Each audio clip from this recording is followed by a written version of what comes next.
Hello.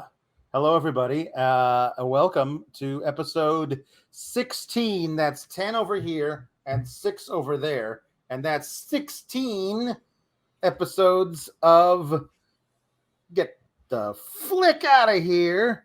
I am your host, Alex Pawlowski. With me, as always, Kate Elizabeth.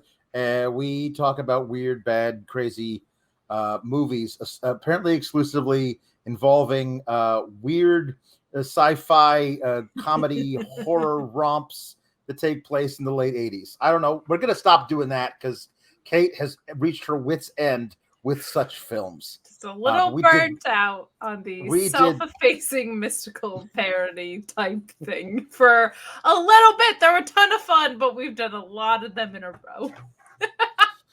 We did Mannequin last week and its subsidiary Mannequin 2. I won't say sequel because it wasn't. It was a subsidiary of the first one. It was a thing with the same name that came next. Yeah. And this week, well, here's the deal. Our boss, the wonderful Jimmy Van, requested crazy clowns, killer crazy clowns from outer space. And Kate said no, because it's too scary. So I was like, okay, let's find something that's along the same lines of that. I'm so easily scared. It's ridiculous. And I got my things crossed. I was like, no, Killer Clowns from Outer Space, like, I don't know if it's that scary. Also, it stars George Clooney in a very early role. I looked it up. I was wrong. I was like, what is he in? It's not Killer Clowns? No. It's Killer Tomatoes. And I said, oh, well, then we gotta do Return of the Killer Tomatoes, which stars George Clooney. A young mulleted George Clooney. A young mullethead.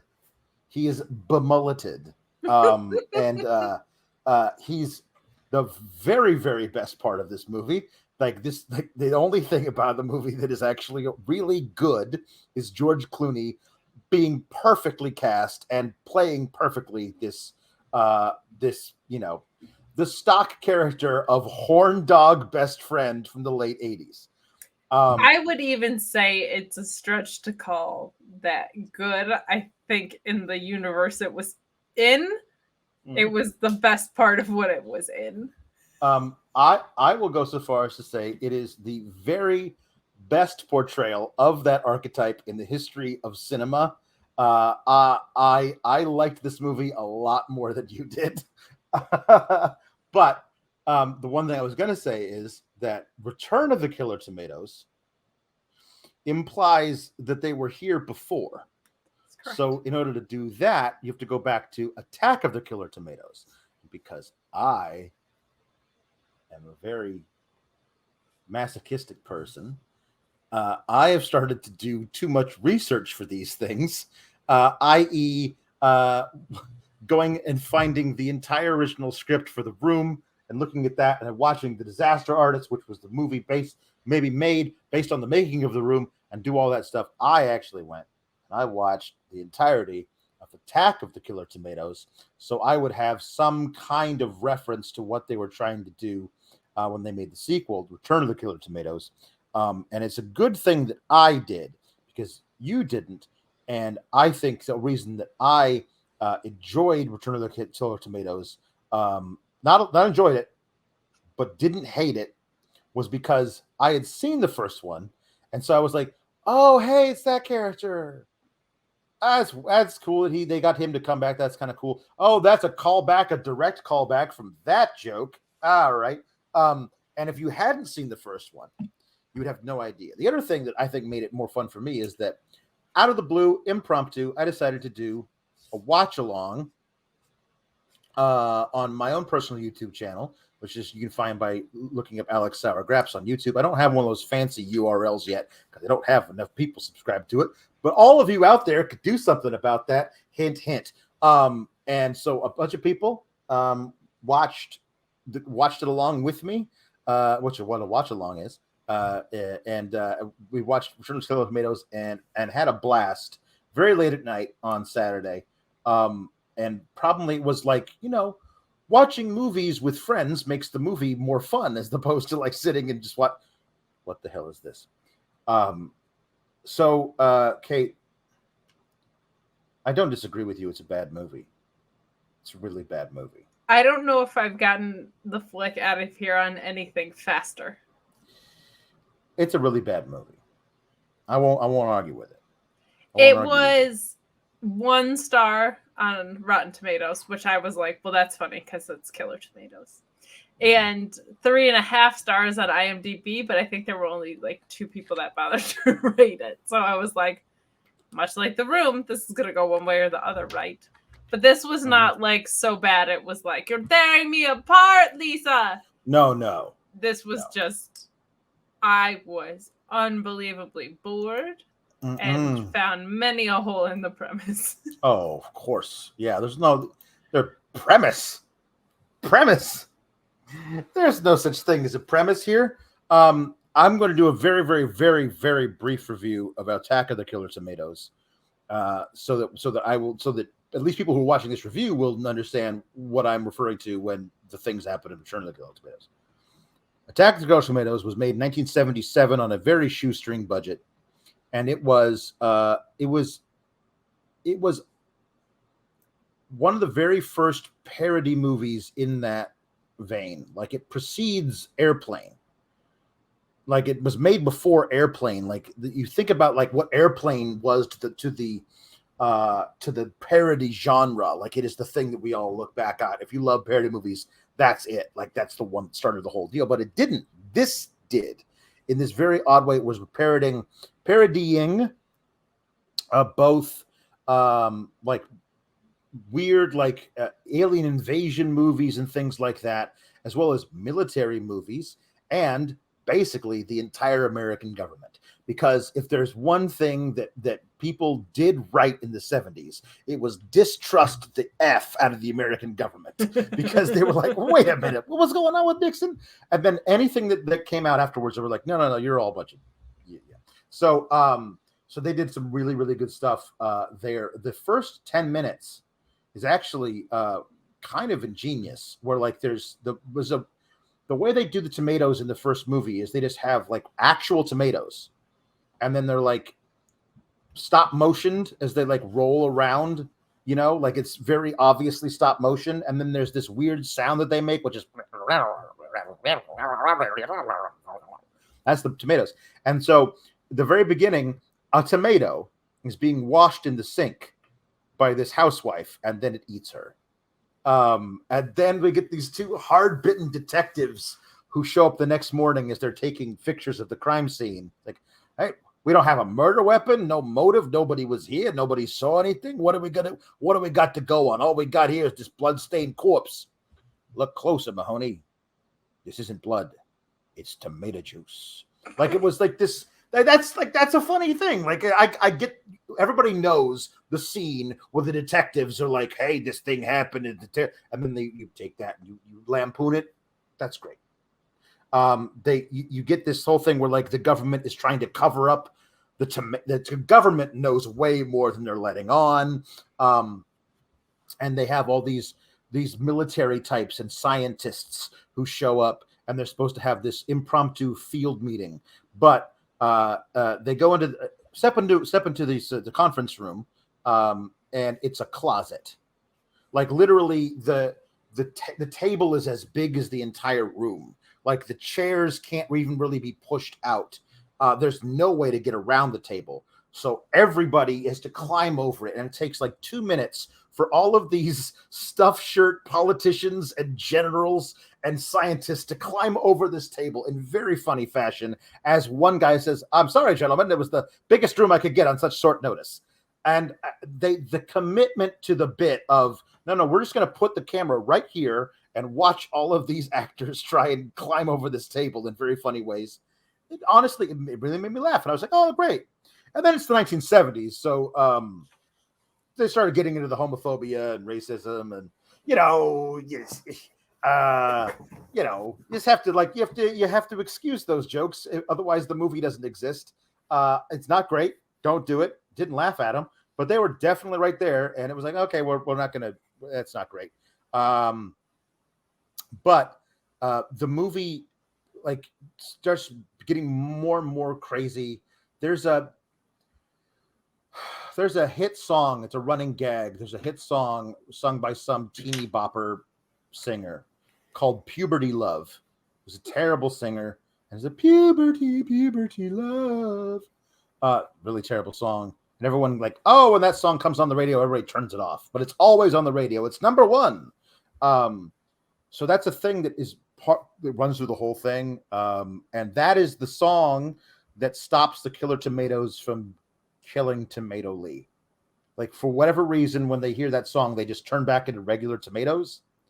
It's very weird. There's a Lois Lane type like reporter who's sent out on the job to find out what's really going on.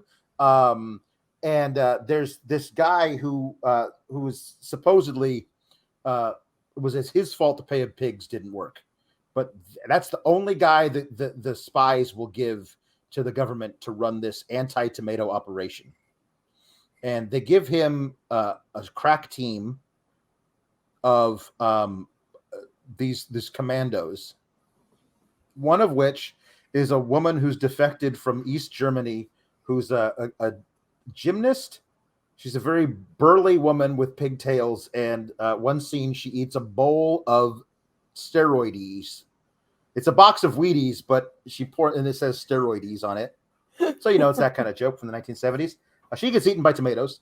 Then there's a guy who's an underwater expert. And when he's an underwater expert, because he literally goes everywhere wearing a full scuba suit and flippers and scuba tank. At one point, he dives into a fountain outside an office building. And that's the whole scene. And we never see him again until he shows up again in Return of the Killer Tomatoes. And because that's that guy. But you would have no idea what the hell is this scuba guy doing. Yeah, that was confusing. A point in the first one. There's also a master of disguise whose name is Sam Smith. He's a black guy, and he ends up again in Return of the Killer Tomatoes. But you'd have no idea why the hell he's dressed like that if you didn't watch the first one, because that's what he does. He does all kinds of crazy costumes and stuff. At one point, he dresses up like a tomato to infiltrate the Killer Tomatoes, and he's doing a pretty good job. Until to season the piece of human meat that he is eating around a campfire, to blend in. Because when you go undercover, like you do, yeah. When you go undercover with the drug dealers, you gotta do some cocaine, otherwise they're gonna know that you're a cop. Of course. So when you go undercover with the man-eating tomatoes, you gotta eat some people. Of course. But because he's different, because he's never done this before. And human meat doesn't taste that good to him. He wants something to change the taste of it. So he says, could you please pass the ketchup? And he realizes his error immediately. And he's like, oh, no. And so we all think all the other tomatoes ate him. But apparently they didn't, because he's in the second movie. But the big guy who's the big part of this commando thing is a guy named Finletter. Wilbur Finletter. First time we see him, he parachutes out of the sky. It's like a airborne ranger type. And the rest of the movie, he wears the deployed parachute dragging behind him for the rest of the film, including a very elaborate on-foot chase scene over boxes and fences and through a rail yard where he has to pull the parachute up and run with it under his arm. And it's very funny, but it is absolutely absurd. And there's all kinds of holes in it. None of it really makes a lot of sense. They do a thing at the end where they try and trap all the tomatoes in the big San Diego Municipal Baseball Stadium, where they can use all the loudspeakers to play Puberty Love, so they will stop them all from being killer tomatoes. this is after like the entire population of San Diego stomps on all the tomatoes once they've calmed down from being killer tomatoes. But there's a very, very funny scene where the Lois Lane reporter character is cornered in the parking garage under the stadium by a tomato wearing earmuffs. So he can't hear the puberty love song because he's outsmarted them. So the giant fake tomato wearing huge fake earmuffs. And the hero of the movie is this guy, Mason Dixon, the guy who ruined the Bay of Pigs. He's very short, very ugly, should not be this heartthrob character, which is why they cast him. Anyway, in order to defeat the last tomato, for some reason, he has rolled up in his inside coat pocket a copy of the sheet music of Puberty Love, and he shows it to the tomato, and the tomato, just, I don't know, like spontaneously combusts. It's amazing. A ridiculous movie with some really clever gags in it, but ultimately not enough to sustain it as an actual film. More like hey, this is like a student film version of what Airplane is trying to be, kind of a thing. Doesn't really work. But at the end of it, humanity has won. The tomatoes have been defeated. There's also the guy he wasn't behind the tomatoes. He was trying to use the tomatoes for his own ends, is the press secretary, Richardson, who's throughout the whole thing, like updating the president. The president is just signing things the entire time.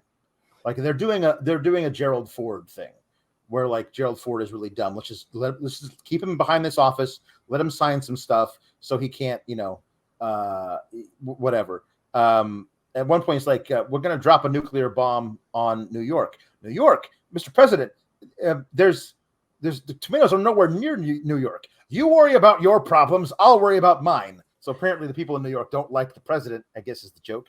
But it's a funny gag. But then Richardson reveals that he has figured out how to control the tomatoes by playing the music to soothe them when he wants them to be soothed, and then he will direct them, like sick them on people by then stopping the music. That was his whole plan. And then that way I'll become president and I'll have an army of tomatoes at my beck and call, and I'll run over the whole world and I'll become the dictator of everybody. That's what he wants to do, the press secretary. Of course, it doesn't work out that way, and he ends up getting shot by Finletter, I think. Anyway, it's a really, really weird, ultimately bad, but in some points really clever movie. And there's no need to make a sequel to this movie, especially 11 years later. No need whatsoever. So there's Attack of the Killer Tomatoes, summed up, I think, in a way that lets you know what we're doing here. Now, Return of the Killer Tomatoes picks up where tomatoes have been banned from America because we can't trust them to not turn killer again. And I thought that's absolutely what America would do. Let's be honest. I mean, not that I want to like make everything super serious, but we're at war with the Japanese. We better round up all Japanese American citizens and put them in camps just in case one of them might try to do something. Oh yeah, let's ban all tomatoes. Just the idea, like prohibition, right?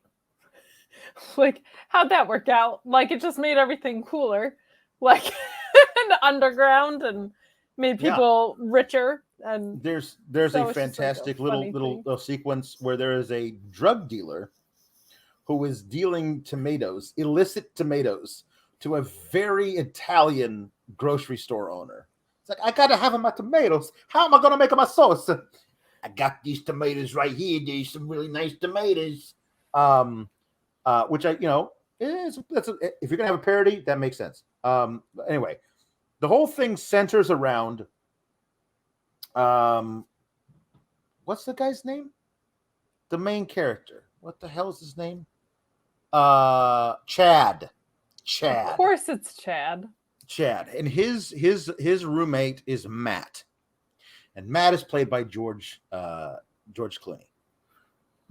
To give you an idea of how perfectly late 80s, he's a character from a sitcom rather than as a character from a movie. Yes. Like absolutely there's got to have been somebody in some writer's room of some sitcom of the Matt character. He's got this great scheme. See, he's gonna sell raffle tickets to have a date with Robert Downey Jr., who's a big heartthrob at the time. You understand?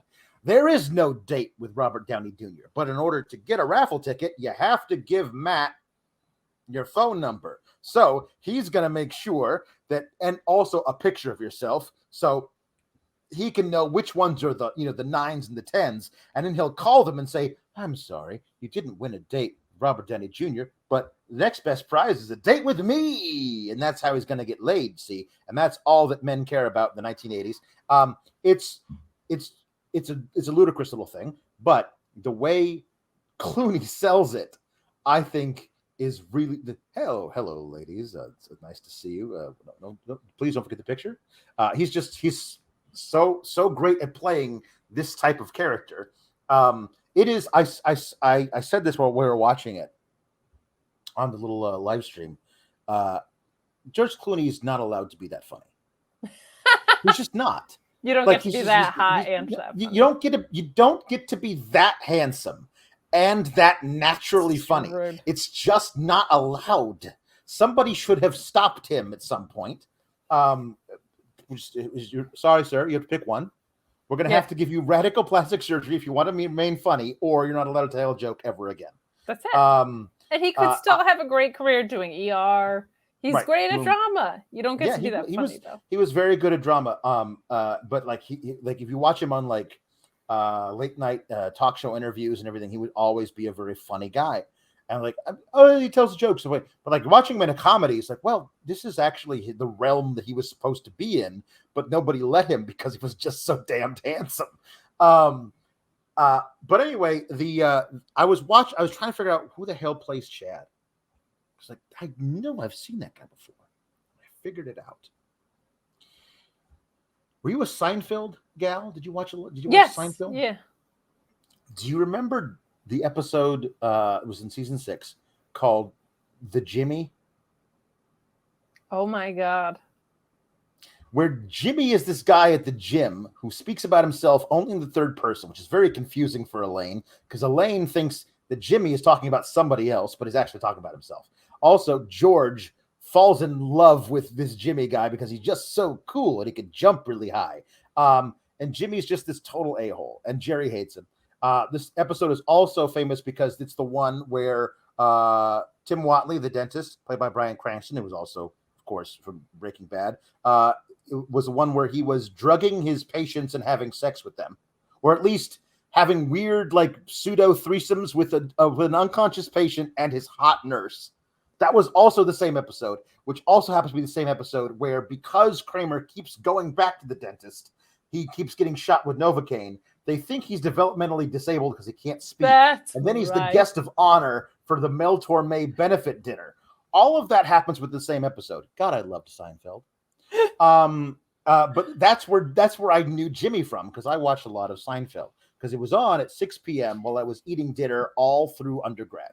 I would, like, at my dinner, sit down in front of the TV, turn on an episode of Seinfeld. I must have seen this episode 10 times. Anyway, before that, this guy played Chad, and he is lovelorn and in love with this girl. I suppose I should explain this. Chad is Chan Finletter. His uncle is Wilbur Finletter from the first movie, the guy with the parachute. He is turned virulently racist against tomatoes. You know how some World War II veterans, like, really never for the rest of their lives trusted Japanese people, kind of a thing. You know, like, I get it, but let's try and not to paint everybody with the same brush. all tomatoes he thinks need to be like rounded up and shot. He wants to invade other countries to steal their tomatoes so they can kill him. He's gone a little crazy. But he runs a pizza place, which doesn't make a lot of sense in a world without tomatoes. And I was thinking, oh yeah, you could totally do it. You could like a barbecue chicken pizza, like ranch, white pizzas, Alfredo toppings, sauce, whatever. No. There's like boysenberry and peanut butter and chocolate sauce, but they're not just dessert pizzas. They have regular pizza toppings, but with weird fruity and dairy sauces, like double pepperoni and anchovies with boysenberry sauce. Like, if that is the world that we're living in after the Great Tomato War, I am defecting to some other country that hasn't banned tomatoes. Now, I don't care if the tomatoes come back, start attacking people again, and kill my whole family. If I can't eat pizza again, I'm willing to run the risk to go to a place where I can have pizza. Just Canada. Yeah. I'll even still live here, go to Canada for my pizza and come back. Ah, yeah. Like I moved like to like get right across the border. Yeah. Like I moved to like Niagara Falls, America, and then go across the bridge.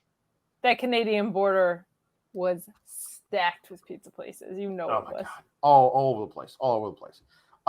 Anyway, he's a delivery boy, Chad is, for his uncle, Wilbur, who runs this pizza place that doesn't have tomatoes.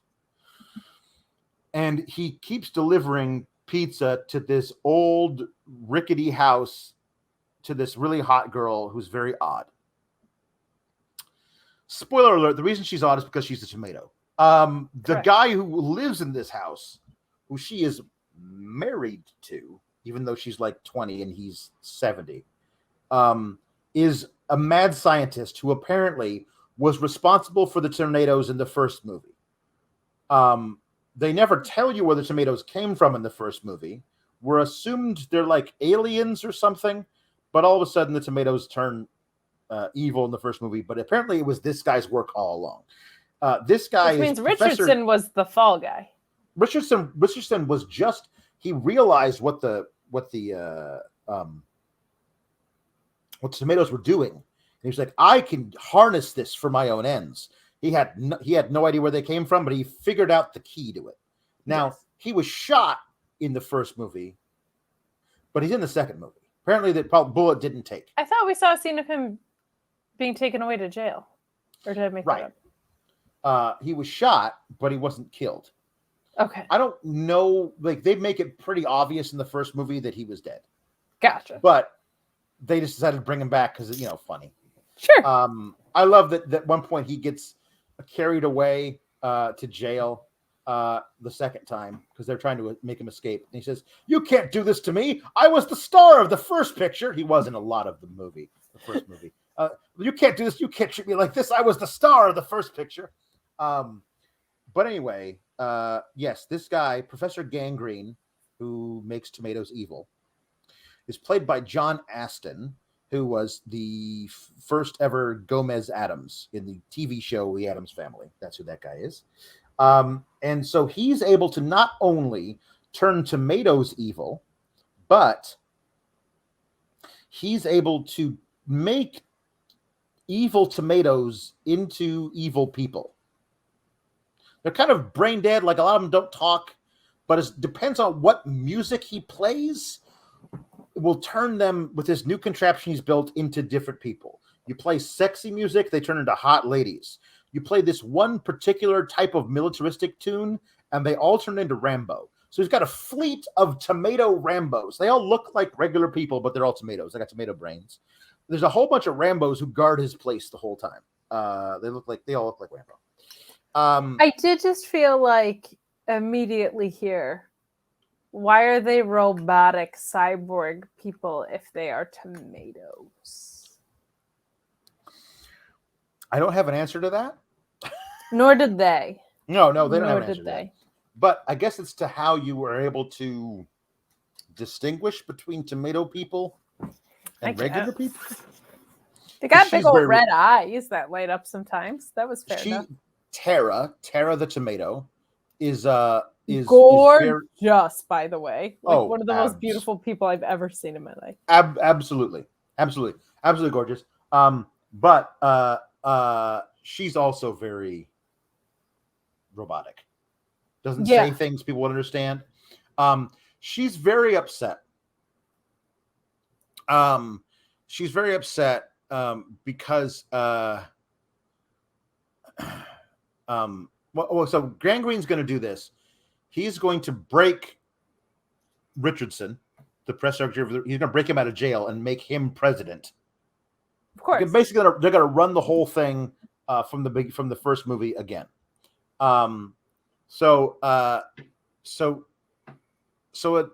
Chad delivers a pizza to her and says, "Hey, so what do you got going on in there?" He's doing a whole Marty McFly thing. Like, he's very Marty McFly. He is very Marty. Hey, so how's it going? Hot girl I'm not at all attracted to. Anyway, what's going on in there? Is do you live with this professor guy? He's like, I am his wife. I am his lover. I also cook and clean. It's like, so he tries to make a tomato into something, but it winds up like mutated and fuzzy. And so he tries to have it killed by. There's a nut, like his henchman Igor wants to be a newscaster, which it's the 80s. That's a thing people wanted to be, was newscasters. I don't know why. But so he's also a tomato, but he wants to be something more in his life. So he says, Igor, you take this tomato and kill it. But he just drops it in the trash. And she wants to keep it because she thinks it's cute. And she calls him FT, Fuzzy Tomato. Now, in the live stream, FT was the hero of the whole damn live stream. Everybody in the chat was loving FT. The Sea Skirls were like, I want an FT. Can I buy an FT? Give me an FT. And I was like, well, you probably get it. Because they love the Squishmallow things, and it kind of looks like one of those. You can get an NFT, but I think There's an FT. Probably an FT NFT out there. It's got to be somewhere, right? Gotta be. So she is so upset that they tried to have this Fuzzy Tomato murdered that she goes and finds it and then says, okay, now I'm going to go be a human. And the only way she knows how to do that is to show up at Chad's pizza place and say, let's make love. I want to have sex with you. Please have sex with me. To which this kid, who's got an absolute boner for this girl, like wants her like nobody Look else. At her. Like, my God. I couldn't. I don't. Nice lady. Let's not, please. I don't want to have the sex. Which is nice. I mean, like, I think if you're trying to be the gentleman about everything, I think I would like to make love to you is as much of verbal consent as you can possibly get. You know what I mean? It's true. And sorry, I'm just looking at my notes, and part of them say an opening musical number and a recap back to back is a lot. Yes, it's true. There was a very intense musical number and a recap of what I think was supposed to be like summing up the first movie, which Alex did a better job of. But they also, he like had said to her, like, did you fall and hit your head or something? So I kind of interpreted that as like, he knew she was off in some way and didn't want to like immediately sleep with someone who might not like have all their faculties or maybe be under a substance of some sort, which I appreciate. What a gentleman. What a guy. What a guy. In the 80s, that guy that qualifies you for the Nobel Peace Prize. Yeah. I mean, come on. Prince of where? Yeah, that's nice.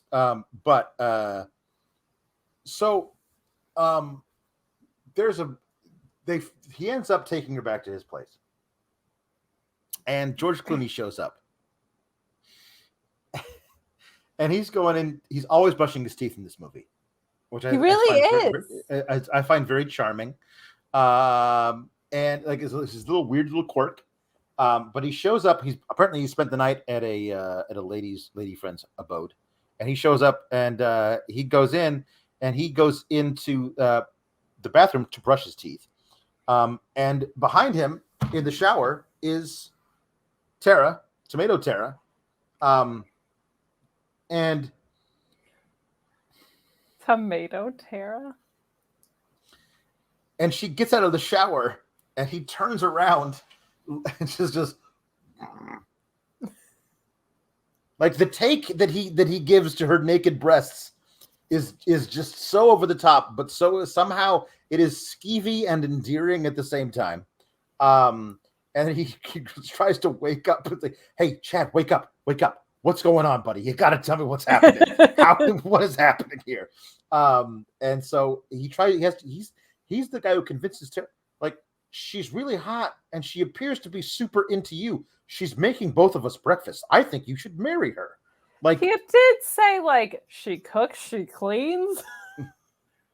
I was like, okay. She's sexy as hell. Not the 50s, but all right.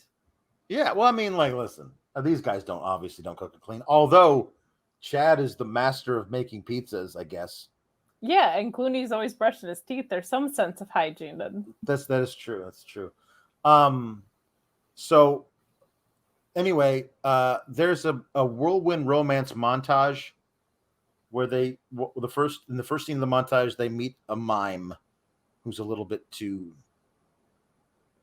attached to them, and then in subsequent scenes in the montage where the mime should not be present, more mimes. The same mime again and again until he finally gets punched in the face by Chad. So Chad hates tomatoes because he was raised by his uncle who despises tomatoes, and Tara's like, what? No, not all tomatoes. # not all tomatoes. And it's like, yes, all tomatoes. All tomatoes are terrible. How can you even think about tomatoes? And then apparently what I forgot about in this movie is that if a tomato person hears music, they turn back into tomato. Right. So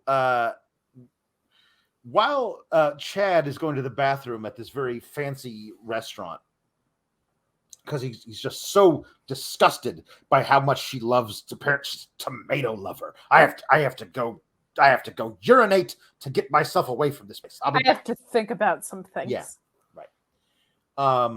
So he leaves, but she's there, and the violinist at this swanky restaurant comes by and starts playing music, and she turns into a tomato, and everybody's like, "Ah, a tomato!" And the entire place clears out and runs away because obviously all tomatoes, yes, are all killer tomatoes. Yeah. All tomatoes are killer tomatoes. She throws a drink in his lap, and that's why he goes to go because of his aunt, because of his racist ways. That's right. The sound of a chiming grandfather clock is what turns her back into a human, just as Chad returns. Like, hey, where'd everybody go? Oh, well, you want to leave? Okay, fine. I will say, if killer tomatoes are that easily controlled by music, right? Maybe just let tomatoes in your society. Like, that seems like everybody. I mean, now I guess we all have iPods, but I'm like, every store had one, right? Right. Every store had music playing.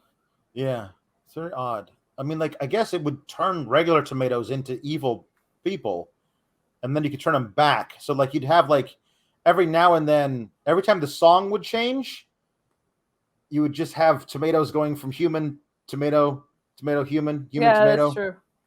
You know, you have to, like, play one killer specific like piece of music that never ended. So, like, only the killer ones, though, not every tomato. Every tomato is a killer tomato. Are they, though? Or do some just go on your pizza? You're right. So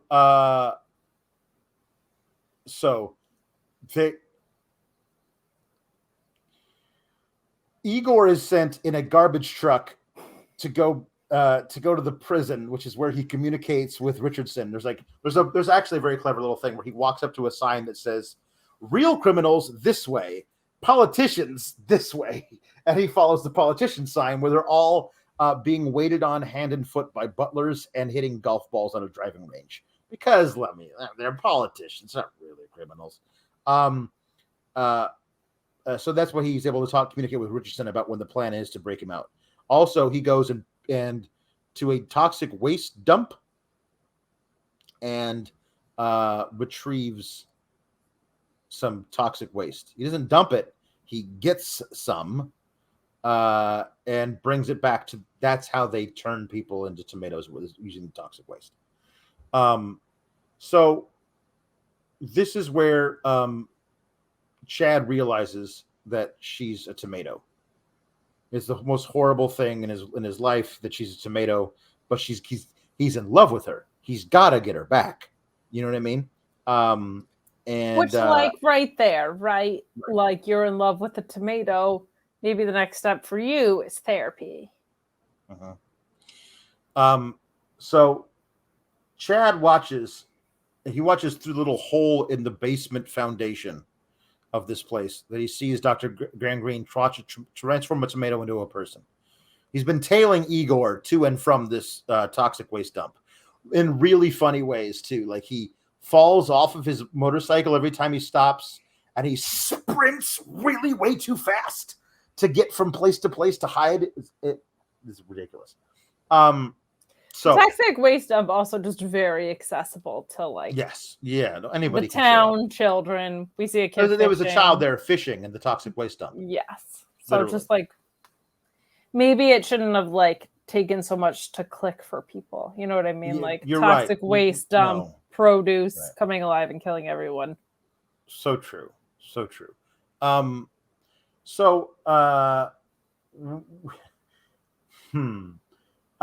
So Chad watches Dr. Gangrene transform a tomato into a person, another commando dude.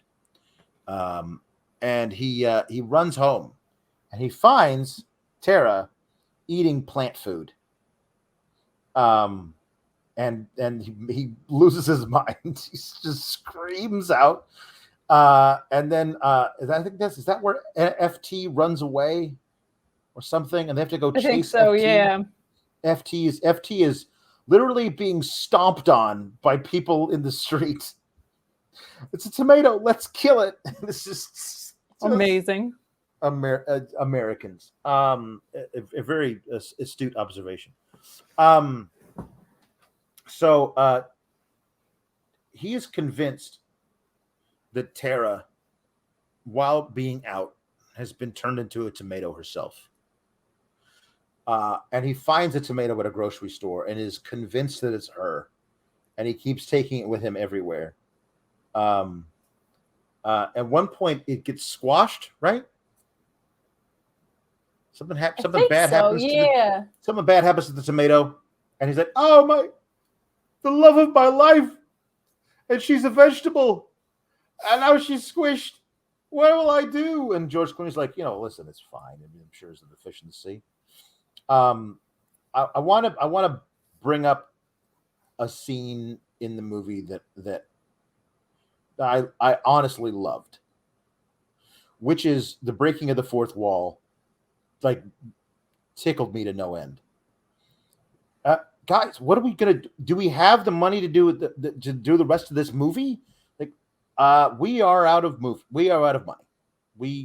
That's it. Like, we got no money, more money for film or anything. We can't pay anybody. The movie's over. We're out of money.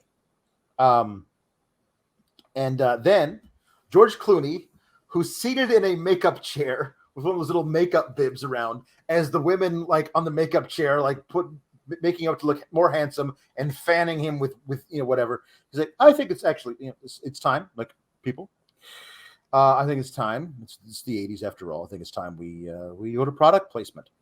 I think it's good. I think we can make a lot of money. I think we should try it. The director agrees, and then like, what are we gonna do? How are we gonna handle it? What about the Screen Actors Guild? And George Clooney says, "Fuck the Screen Actors Guild,"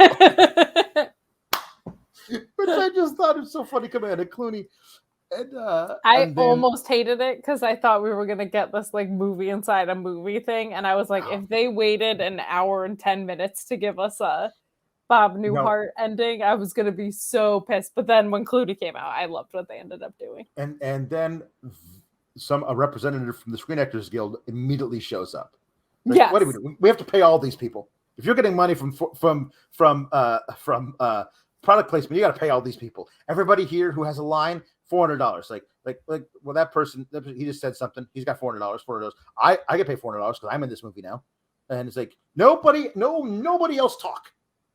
Like, nobody talk. It's so and good. Like, and the director's like, what we're going to do? We have a very small cast.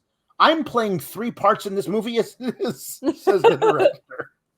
And then the actor who plays the head of the Screen Actors Guild, or a representative of it, is immediately in the next scene with a very elaborate fake mustache.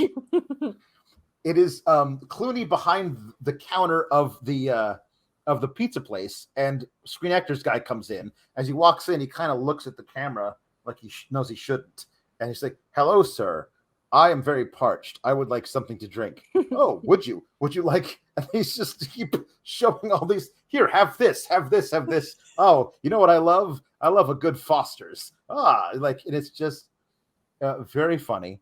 And then Chad shows up. "What are you doing? We gotta get Tara back or whatever." It's like, "I'm doing the product placement for the thing. There's no time for that. We gotta go talk. Let me come over here and we'll talk." And they sit down in a booth, and they're having a discussion. And all of a sudden, a gloved hand, holding a box of cornflakes, just goes, and the cornflakes is right in front of the camera. At the cornflakes, I lost it. Just putting the cornflakes directly in front of the actors, I went like, okay, this is the absolute, like, do you know when Wayne's World did this? There was a Wayne's World 1, Wayne's World 2. Yeah. That is years after this. They straight up stole that gag from this movie. The people who wrote that movie know this Oh, for movie. sure. They stole that gag from this movie, and this movie did it better. They also do that very same self-effacing satire, but between two ferns, that Jack Galifianakis sketch does a lot of stuff like that. That was the first time I think I laughed in the movie. The cornflake thing was. I think it was the first time I laughed, and it was a good one. It was a very good one. There are a lot of products like in the background everywhere. Like there was one point where there was like cans of Slice lined up on a counter, and I was like, "Oh, I miss Slice." Yeah, I remember. Slice was a quality soda, and we don't have Slice anymore. We don't. And I miss Slice. The Honda one was my favorite, though. The Honda one was really good. They were like they're like in a rush, and they were like, "But to be fast and fuel efficient, or whatever, we have to take these Honda ATVs. Yeah, this 4-wheeler has got everything you need." And finally, Chad's like, "Do we have enough money to finish the picture?" And then Clooney looks over, says, "Do you have enough money?" And the director is sitting there sipping champagne, and there's all these models around him. "Yeah, we're good." That was good stuff. So Matt, that's what happens. Matt goes to the lab. He sneaks into the lab to try and use the equipment there to turn Tara back into a person. Now they're able to turn that tomato into other things, but never Tara. Right. Like at one point they turned into a really, really hot blonde girl, and Clooney's like, should we just keep it the way it is?" Clooney's like, this is great. It's fine. I mean, it's not really her, but like, I mean, maybe we'll find a different tomato. Maybe another tomato is Tara, and this tomato is this lady. Hello, how are you? He's very, very good at playing this part.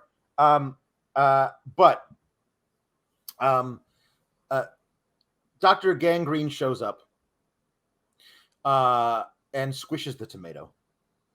And they throw Chad and Matt into the dungeon. And then Tara's there. Like, she's fine. She's a person, and she's been undamaged, and she's fine. And she's also in the dungeon. And then, like, FT is there. The fuzzy tomato dog thing. And it rolls down the stairs, and they pass a note under it to, like, tack it to FT so we can take the note to Uncle Wilbur to let them know this is where you should go to come break in and can't emphasize enough. Hates tomatoes so much. Hates tomatoes. So the tomato FT tries to climb the stairs and keeps falling backwards down them because it's funny. Of course. And that's the only reason to do that. Yeah. But eventually he's able to make it to Wilbur, and Wilbur's going to kill him with a knife until he notices the note. It's like, well, this is Chad's handwriting. All right. tomato. I get it. And I think this is where all the people from the original movie show up. Because Yes. Sam Smith, who has put on a lot of weight in the intervening decade from 1977 to 1988, shows up wearing a Muammar Gaddafi costume. And Phil Finletter, who, this is the gag in the original movie, every time he's wearing a different costume, Finletter thinks it's actually that person. So when he meets him, I don't know why, it's the 70s, he's wearing a Hitler costume, a mustache and a full Nazi dress uniform. And Finletter thinks it's Hitler, so he tries to kill him. And then the Mason Dixon, the leader of the outfit, has to stop him from trying to kill Sam Smith. It's like, and then eventually it's like, I see, we're working with him this time now. All right. And he gives the Nazi salute because, you know, if we're working with them, like we did, frankly, like we did right after World War II, when we were trying to kill the Russians. Basically, it's what we go back and watch our episode about alien Nazis. Because anyway, so he tries to kill Sam Smith again because Sam Smith is dressed as Muammar Gaddafi. But then later he's dressed as Lone Ranger. And it's far too tight a costume for this poor Sam Smith character. I think they had the costumes tailored to his measurements from 10 years prior, and he showed up to set and they were like, oh crap, we don't have the money to make different costumes, so you're gonna have to squeeze into these. It was kind of unfortunate for him. But also the dude who we never saw again after in the original movie, there's a scene that's shot from like the 12th floor of an office building. You see a guy walk in his full scuba gear, and he walks up and he does the thing where like he sits on the little lip of the fountain, and then he does the thing where he puts the apparatus on, whatever, and he drops backwards into it like you would off the back of a boat into a fountain, and then starts swimming around. And all the people in the courtyard of this office park stop and start walking over toward the fountain like, what are you doing? I don't think they told those people. I don't think they were in on it. I think they like guerrilla filmed one scene where this dude in a scuba suit jumped into a fountain, because then you see the shot zoom out to where it actually is, and they're way up in the thing. So I have no idea if that guy got arrested or what, but like people were really upset for this dude swimming in a fountain. And I thought that was funny. Anyway, we never saw him again. Go ahead. Oh, I was just gonna say that is really funny if that's what happened. We never saw him again after that in the first movie, but he's back in the second movie dressed the same way as the underwater expert, and never does he go underwater in the second movie. But he's around. He's part of this now elite unit that is going to go and try and break out Chad and Matt and Tara from the dungeon. The thing is, they already got out. I forget exactly how they get out. But they Fuzzy Tomato with the note, right? Right. He forces them into the transformation chamber. Yes. That's where they're not in the dungeon, they're in the transformation chamber. But Tara's been taken away by Igor and Dr. Gangrene to the prison to do the prison breakout thing. So Chad and Matt are in this in the thing. There's a huge, comically oversized high school basketball scoreboard, which is counting down the seconds until the gas chamber goes off and kills everybody. Yes. So FT is a hero.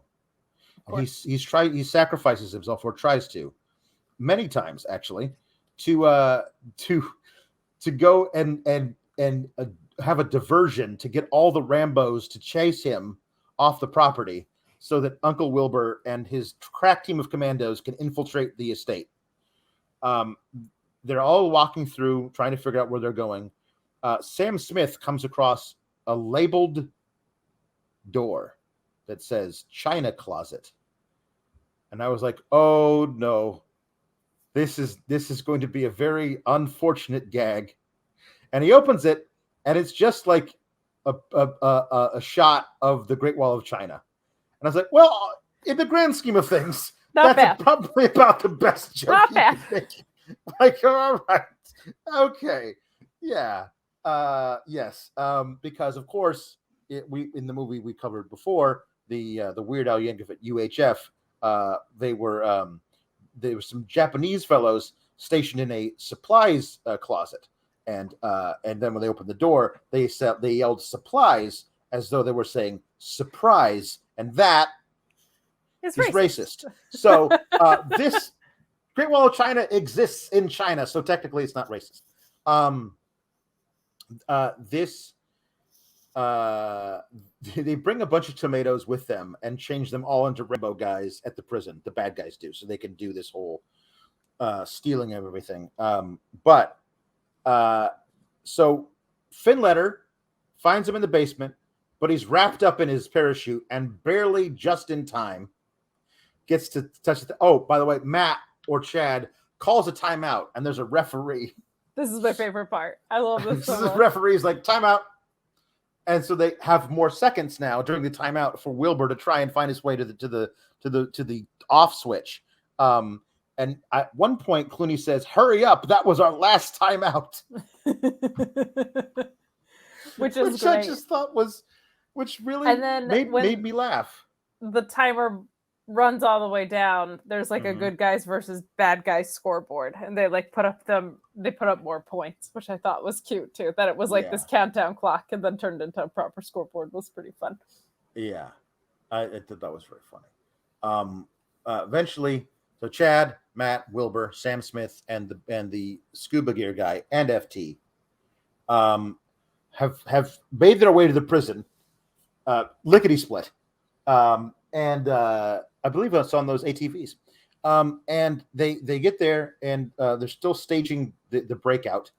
They've gotten Richardson out, and so there's a standoff in a hallway between all the commando dudes and Wilbur and his friends. They've only got like one, like Sam Smith, who's dressed as a Lone Ranger, has two little silver toy guns that he keeps carrying around. Like it's just the dumbest thing ever. But the lights go out, and when the lights come back on, the tomato guys are squished. I guess we're supposed to think they all got shot during the big firefight in the dark. There's also like Tara's in a gas chamber. Yes. And like we find out that Dr. Gangrene has put her in the gas chamber and threatens to throw the switch and kill her in the gas chamber of the death row of the prison they're at. If the good guys don't surrender. And Igor's got holding a hand grenade. Forgot about that. FT, during the big fight that happens, throws himself on the hand grenade to sacrifice himself. And Gangrene successfully is able to trigger the gas. But Tara's back, and she keeps putting the hand up on the glass, and it slides down, funny. And then again. I liked at the end too, like right. And then one more time. Yeah, it just like keeps coming back, and then also when he pulls out the grenade, he pulls out something else, and Clooney's like, "That's not going to scare us." And then he's like, "What if I pulled out this grenade?" And he was like, "Well, true. Yes, that will. Yeah, that will scare. That's much scarier. much scarier." But this is when I was like, oh, this has like a little bit of the airplane blueprint, was because there's like a button that says like, let all the gas out of the chamber so people are okay or something. Yes. And the door is labeled like, hey, this door is a gas chamber or something. And I was like, oh, that feels very specifically airplane too, actually. That felt very, these lights, they're blinking out of sequence. What do we do? Yeah. We'll get them to blink in sequence. Like started to, that feel of parody started to come into play. So Chad way too little, way too late for me. Yeah. Chad opens the door. Tara's fine. She's not humid, so the gas didn't hurt her. That's fine. Dr. Gangrene plays some kind of music to make Tara transform back into a tomato. Nothing happens. Everyone knows that exposure to the gas makes you impervious to music. It's this wonderful, stupid Deus Ex Machina where they just made a rule up at the time to like make everything okay, which literally happens in really good movies. Like otherwise, like, it's not a good movie. If they do this, it's not a good movie. But people accept them as being good movies. Yes. All the time. Oh no, it's fine because of this. Well, when did that happen? Just now. That's not you. You can't just do that. But this movie, at least, is smart enough to realize that it is making the dumbest thing possible a new rule. I think that was good.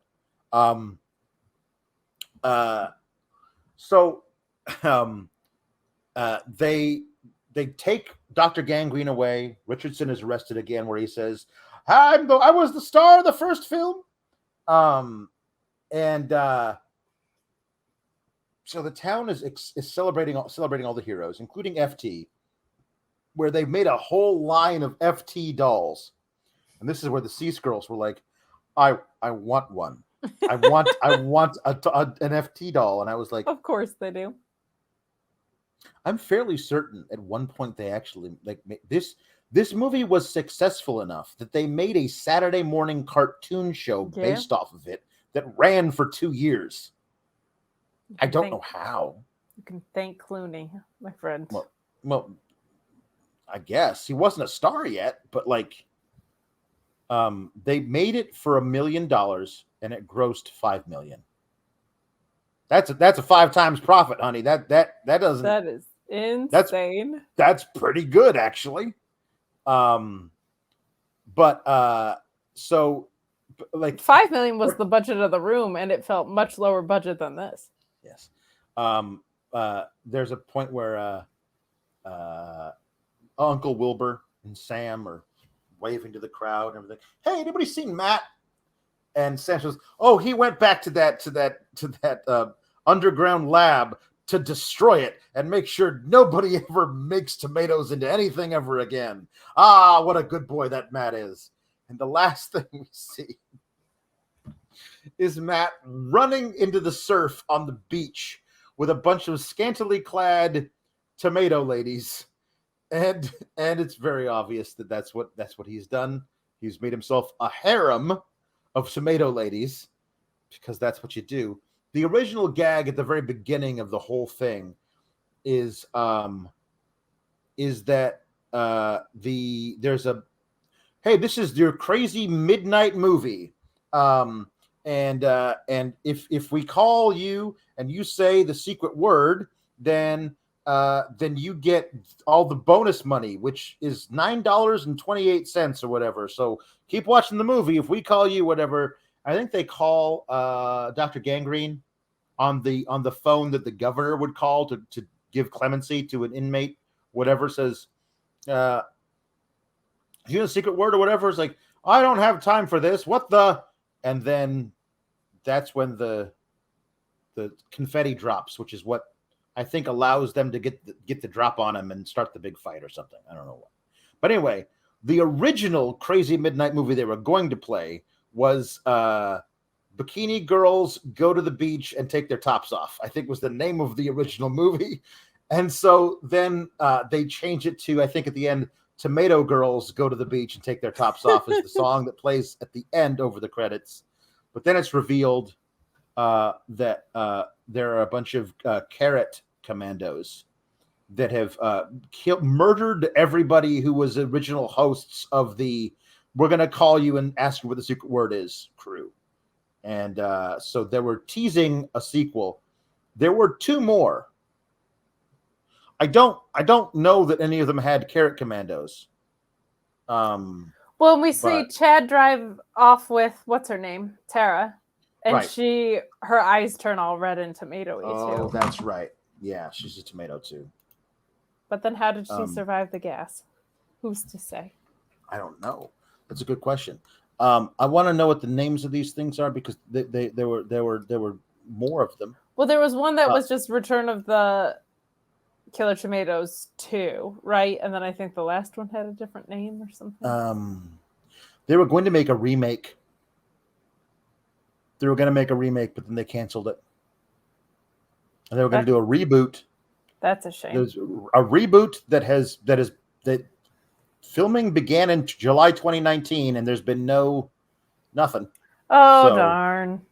Too bad. Return of the Killer Tomatoes. Killer Tomatoes Strike Back came out in 1990. And then Killer Tomatoes Eat France came out in 1991. Of course they did.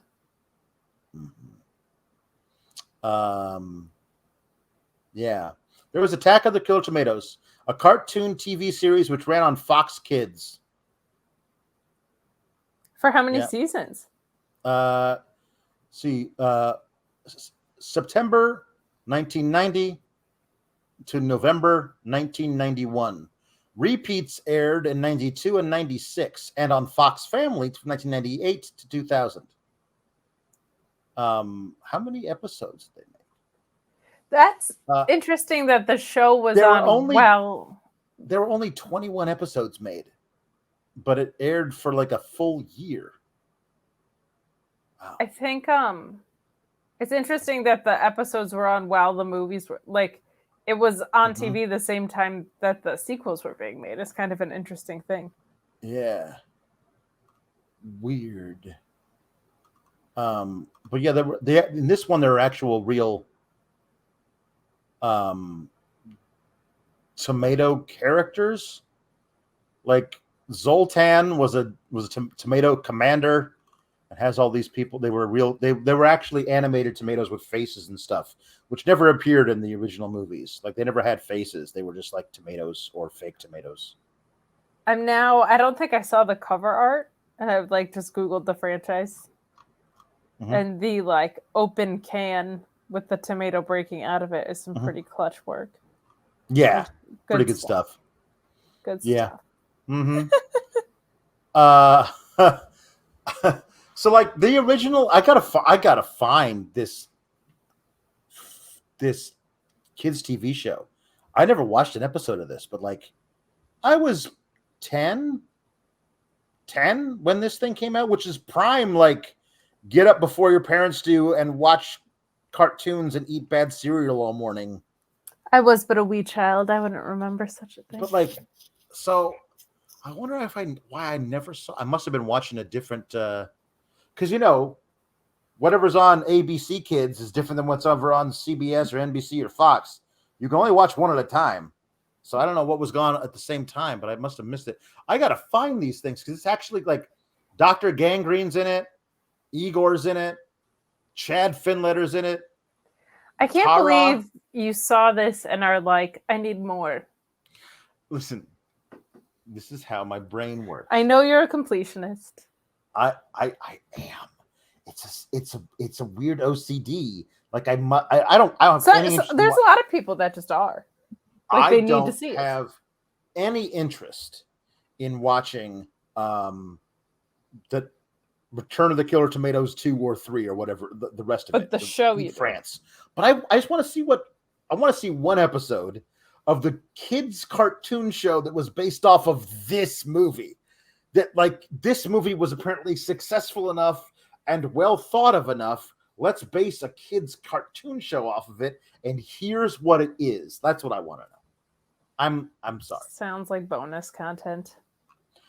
But like FT is in it. FT is in it. There's a FT. I would hope so. The star of the show. Because of the tomato-hating world, FT masqueraded himself as the world's ugliest dog. That's just sad. It is sad. The tomato-hating society. So true. This movie sucked. that we are reviewing was terrible. Sucked. It was not. I laughed. I think twice, maybe 3 times.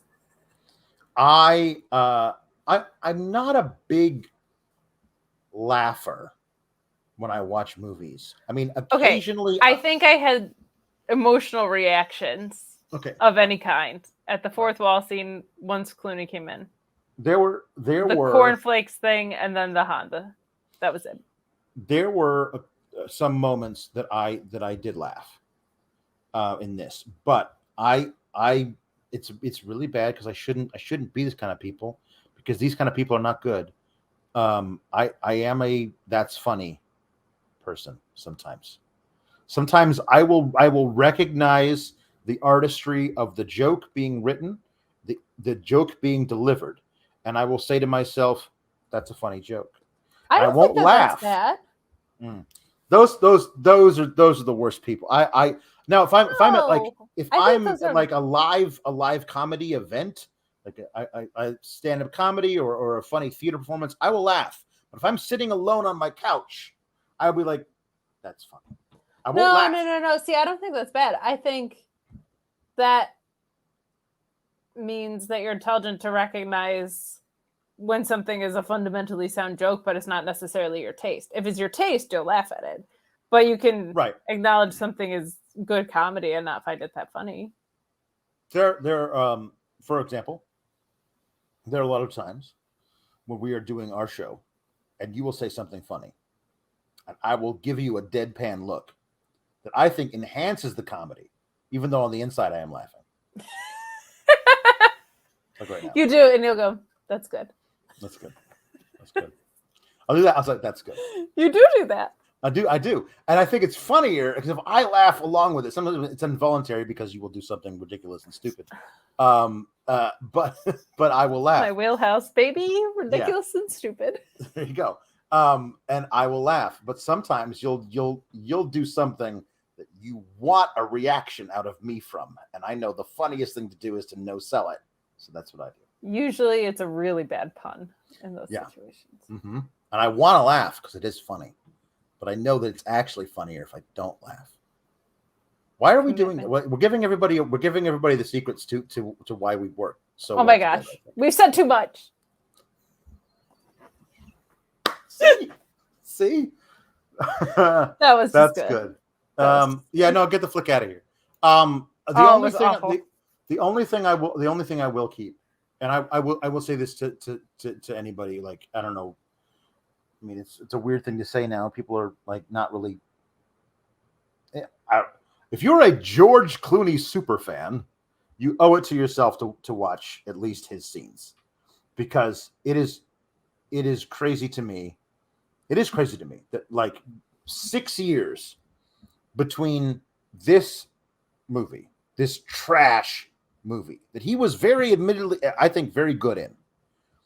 6 years pass, and he is Dr. Heartthrob. Like, my like, and the thing of it is that McDreamy before McDreamy, babies. All right, if you don't know, he was McDreamy and McSteamy rolled into one. Oh my god, what a dream! He was McDoomy, is what he was. But this guy, it's so funny because he seems very young in this movie. But by the time in 94 rolls around, he's all salt and pepper and like grizzled 2-day growth of beard, and just feels like he's perpetually 44 years old throughout all of ER for like 2 decades. Exactly, for the whole thing. Honestly, I look at Clooney now and I think he's aged maybe 3 years since the first episodes of ER. But between this movie that we're talking about and ER, he aged 2 decades. It's crazy to me, like how that happened for him. It is what a mullet does to you. Yeah, honest to God, it's too much. It might be. I wouldn't know. I can't grow them anymore. I would say that the unfortunate part of this is that the only things I liked about this probably happened between an hour 10 and an hour 30 into the movie. Yeah. This was very backloaded as far as entertaining content, and it really had lost me on it. I think also probably the reason I'm a little sour on it is we did watch Stay Tuned, UHF. What did we do last week? Oh, Mannequin. I was like, music makes tomatoes stop being weird. A necklace makes a mannequin turn into a person. Enough with the weird thing turning a person into an inanimate object. I fully acknowledge that it was a bad placement to do this right after that. Okay, fully acknowledge. We didn't know. That's my bad. But we're gonna cleanse the palate, and next time I'm sure we'll have like a a Yankee candle that turns into a person when you blow out the flame or whatever. Here's the thing. I feel like there's a whole subsection of Christmas movies that is all random inanimate object becomes something. Like, isn't that a thing that, like, yeah? So we're gonna as we get into this is the thing. We're gonna have to. I'm gonna have to do some digging because I want October to be Halloween month. Okay. But they can't be scary. So this is going to be a thing of like trying to find spooky. One of them is Spooky Buddies, which Obviously, of course is the 17th film in the Air Bud series, where Air Bud's children, the buddies, get have run afoul of a haunted house. We could do Freaky Friday, a Jamie Lee Curtis, Lindsay Lohan production. That's not Halloween. But we'll figure out something. Real bad. But I gotta find some other things that are there. And from November 1st, I would say on. Yes, straight up. That's all the way through. These people that wait till Thanksgiving, I'm not one of them. Okay. No. Halloween's over. November 1st, all the way through. You get ready for 8 solid weeks of Hallmark Christmas movies. Autumn can kiss my butt. Yeah. It's Christmas season, baby. Yeah. This is the thing is that one of my last features that I wrote for Fightful was a full-on dissection of the movie Santa's Sleigh starring Bill Goldberg. It is not for you. It is too scary for you. It's ridiculous that I could say that, but there's too scary for you. This movie that stars Goldberg as Demon Santa is too scary for you, but I think I might have to review it, and you'll review something else on the same day because I wrote this whole thing about it. I gotta go into it. Santa's Sleigh, one of the worst movies I've ever seen. Ridiculous, terrible thing. I am ashamed that would be too scary for me, and I am also delighted that you know that. Is it scary that you're upset about, or gore? Because it's not scary. Everything in that movie is telegraphed to begin with, but he does kill a lot of people. Yeah, I'm not. Yeah. No, thanks. Hard pass. Everybody should give Santa's Sleigh a hard pass. That is everybody for whatever reason. But yeah, we'll figure out what we're going to do for next week. Get the flick out of here. Although there's some really good Clooney stuff in it. That's what I will say. I think that he's doing really good work in it. Otherwise, and also he's a great version of an archetype I loathe. Yes, there you go. I think what I love about it is he's taking the archetype and pushing it to its absolute limit of absurdity. Yeah, I'm poking at it a little bit. And poking at it and saying this guy that I am playing is ridiculous, and you see it in everything, and you don't think twice about it. But this version of it, you go, "Hey, that guy's a little bit." Yeah, that's the problem. Yes. The thing I will say about it is that I would never ever recommend this. But if you've seen Attack of the Clones, not Attack of the Clones, my God, Attack of the Killer Tomatoes. Don't say Attack of the Clones; it's terrible. Attack of the Killer Tomatoes. If you've seen the first one, why not see the second one? But why would you ever have seen the first one? The second one at least has jokes that call back to the first one, and I would say that no one should ever watch the second one if they haven't seen the first one, and no one should watch the first one. And so, therefore, get the flick out of here. Those reasons, I'm out. Get the flick out of here. I would say don't watch this under any circumstances. It was awful. If somebody has it on in the next room and you can time the last 26 minutes or so of it, knock your socks off. This is bad.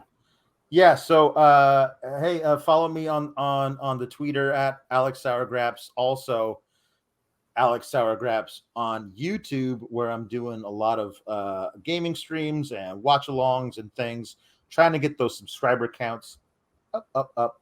So that would be wonderful. And then we do all the Fightful stuff where we talk about wrestling and whatever. Kate, what do they find you? You can find me at Miss Kate Fabe on Twitter and TikTok, and on Instagram at Katestagrams, and all over Fightful on Tuesdays and Fridays and pay-per-views, and Wednesdays at the Mark Order podcast. Anyway, so that's it. We're gonna figure out what we're gonna do from here. We gotta cleanse the palate. We gotta take 80 grit sandpaper and just rub it all over our tongues. That's how much we gotta cleanse the palate. Bleach, I think, might be involved, but we'll figure out what's happening. We need next. I don't know how we find another Is It Cake, but we got to find another thing that's that far away. Yeah. Yes, something like that. To be continued. Until then, remember, when in doubt, get the flick out of here. RESPECT. Click the subscribe button and find out what it means to me. Nah, that doesn't have a ring to it. But if you like videos about real news stories that are funny, stupid, or weird, subscribe now.